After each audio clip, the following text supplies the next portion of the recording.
Assalamualaikum warahmatullahi wabarakatuh. Perkenalkan saya Tita Madalina, NPM 20130531184 dari Prodi Pendidikan Guru Sekolah Dasar Universitas Lampung, kelas 4E. Dalam video ini, saya akan menjelaskan materi tentang pendidikan inklusi yang berjudul Pentingnya Peran Tenaga Pendidik dalam Klasifikasi Anak Berkebutuhan Khusus. Penjelasan ini sekaligus memenuhi tugas UAS mata kuliah pendidikan inklusi. Sebelumnya, saya ingin berterima kasih banyak kepada Ibu Frida Destini MPD dan Ibu Amrina Izatika MPD, dosen pengampu mata kuliah pendidikan inklusi. Oke, di sini saya akan membahas materi yang berjudul Peran Penting Tenaga Pendidik dalam Klasifikasi Anak Berkebutuhan Khusus. Yang pertama ada pengertian anak berkebutuhan khusus menurut Suparman 2007 halaman 1. Anak berkebutuhan khusus ABK yaitu anak-anak yang menyandang kecacatan tertentu, disabled children, baik secara fisik, mental, dan emosional, maupun yang mempunyai kebutuhan khusus dalam pendidikannya.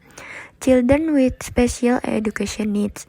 Anak berkebutuhan khusus ABK dengan gangguan emosi dan perilaku memiliki karakteristik yang sama dengan perilaku anak-anak pada umumnya, seperti perilaku tidak penurut, berkelahi, perusakan, mengucapkan kata-kata kotor dan tidak senonoh, suka memerintah, berperilaku tidak sopan, serta suka penyendirian. Sebelum kita mengetahui apa itu klasifikasi anak berkebutuhan khusus, kita harus tahu apa itu definisi klasifikasi anak dulu. Yang pertama, menurut Sulistyo Basuki tahun 1991 berpendapat bahwa klasifikasi berasal dari kata Latin klasis yang artinya klasis adalah proses pengelompokan, artinya mengumpulkan benda atau entitas yang sama, serta memisahkan benda atau identitas yang tidak sama.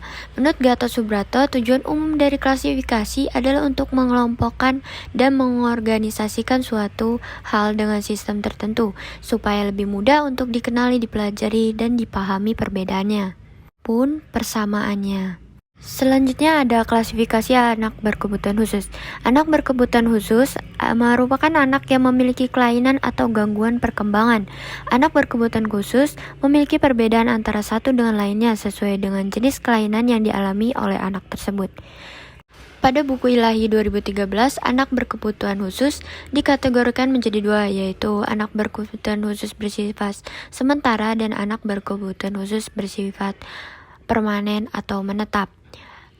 Anak berkebutuhan khusus bersifat sementara itu dikarenakan perkembangan ataupun keterlambatannya dalam tumbuh kembang, sedangkan yang bersifat permanen itu dikarenakan kecacatan sejak lahir atau melalui kecelakaan yang fatal.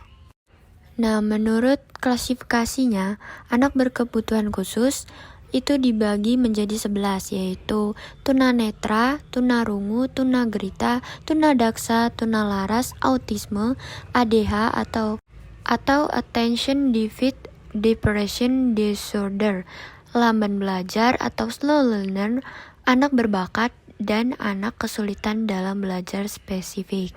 Selanjutnya, sebagai seorang guru, kita penting memahami dan mengerti pendidikan inklusi bagi anak berkebutuhan khusus.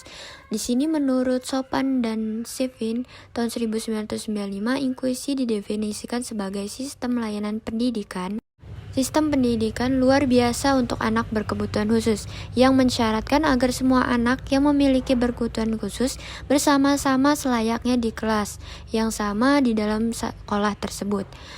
Pendidikan anak berkebutuhan khusus sangat penting untuk kelangsungan hidup masyarakat, karena melalui pendidikan anak berkebutuhan khusus dapat berinteraksi dengan orang lain dan diperlakukan seperti anak normal lainnya. Anak berkebutuhan khusus juga berhak mendapatkan pendidikan karena di mata Tuhan kita itu terlihat sama, yang membedakan adalah ketakwaan kita. Dan dapat disimpulkan bahwa pendidikan inklusi ini merupakan suatu pendidikan yang merangkul semua individu tanpa membedakan antar individu lainnya tanpa terkecuali. Selain itu, ada pun upaya guru memberikan layanan pendidikan inklusi. Menurut Saiful Segala 2009 halaman 6, guru sebagai pendidik adalah tokoh yang paling banyak bergaul dan berinteraksi dengan muridnya dibandingkan dengan personil lainnya di sekolah. Guru bertugas merencanakan dan melaksanakan proses pembelajaran, menilai hasil belajar, melakukan bimbingan dan pelatihan, melakukan penelitian, pengkajian, dan membuka komunikasi di tengah masyarakat. Adapun upaya guru memberikan layanan pendidikan inklusi berikut ini.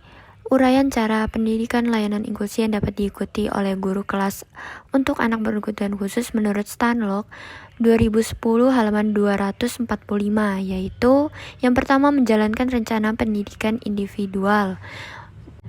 Dorongan sekolah untuk memberikan fasilitas tambahan atau dukungan, mencari dukungan tambahan dari tempat lain, pelajari dan memahami tipe-tipe anak berkebutuhan khusus.